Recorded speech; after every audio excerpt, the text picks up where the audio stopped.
बसु देखा परीक्षा पे चर्चा कार्यक्रम में छात्र छात्री को किभली टिप्स दौरान प्रधानमंत्री नरेंद्र मोदी। कैरियर छोड़ दिया और स्टार्टअप शुरू किया। और मेरी माँ को जब पता चला तो मेरी माँ ने तुरंत कहा सर्वनाश। यानी इतना माँ को झटका लगा। लेकिन बाद में वो बेटी स्टार्टअप में बहुत सफल रही थी। आपको सोचना चाहिए कि आप अपने भाव विश्व में अपने बच्चों को जकड़ने का प्रयास तो नहीं कर रहे हैं।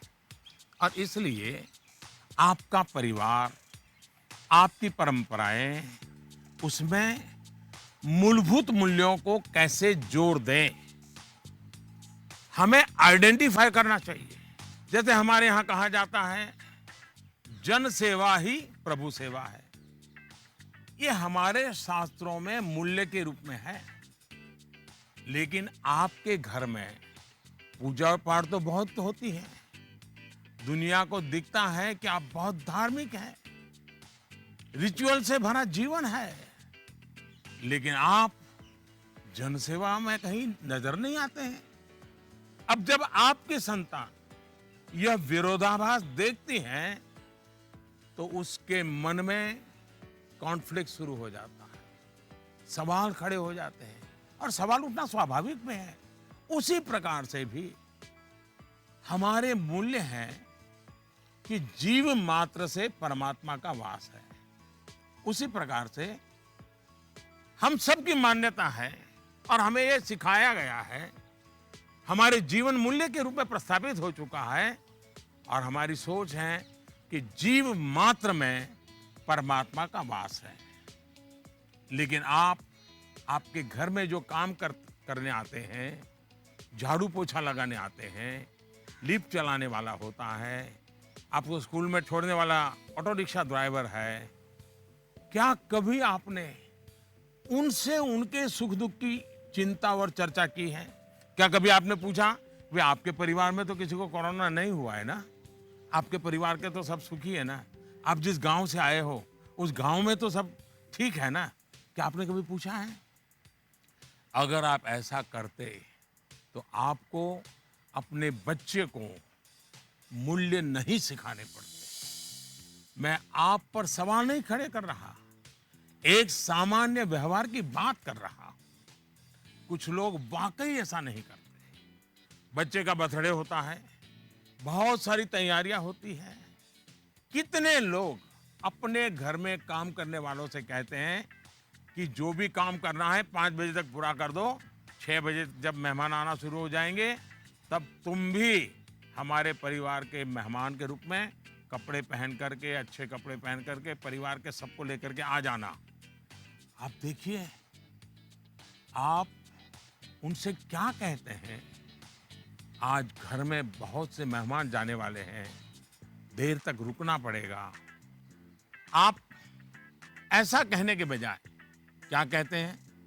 देखो, कल बहुत मेहमान आने वाले हैं, बहुत काम है, तुम घर बता के आ जाना, देर से आऊंगा, देर से आऊंगी।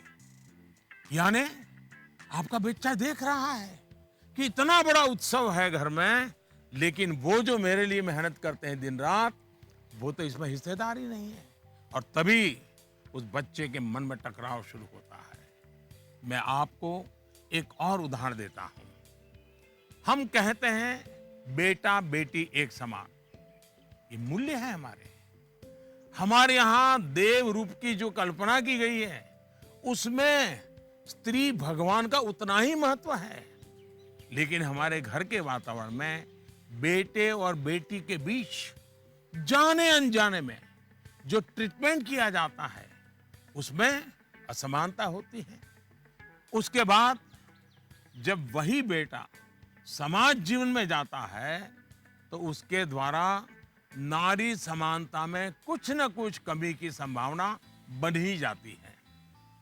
ये सही है कि परिवार के संस्कार अच्छे होते हैं तो बुराइयां हावी नहीं होती हैं, लेकिन 19-20 का ही फर्क होता है। बेटा बेटे के व्यवहार में कुछ न कुछ कमी रह जाती है। इसलिए हमने जो अपना भाव विश्व बनाया हुआ है, वो जब व्यवहार की कसौटी पर खरा नहीं उतरता है, तब बच्चों के मन में अंतर्द्वंद शुरू हो जाता है। इसलिए मूल्यों को कभी भी थोपने का प्रयास न करें। मूल्यों को जीकर प्रेरित करने का प्रयास करें। आखिरकार बच्चे बड़े स्मार्ट होते हैं। जो आप कहेंगे उसे वो करेंगे या नहीं करेंगे, ये कहना मुश्किल है, लेकिन इस बात की पूरी संभावना होती है कि जो आप कर रहे हैं वो उसे बहुत बारीकी से देखता है और दोहराने के लिए लालायित हो जाता है। और जब आप इन मूल्यों के साथ हमारे इतिहास, हमारे पुराण, हमारे पुरखों की छोटी छोटी बातों को सहजता से जोड़ेंगे तो बच्चे भी प्रेरित होंगे। आचार व्यवहार में उतरना आसान हो जाएगा।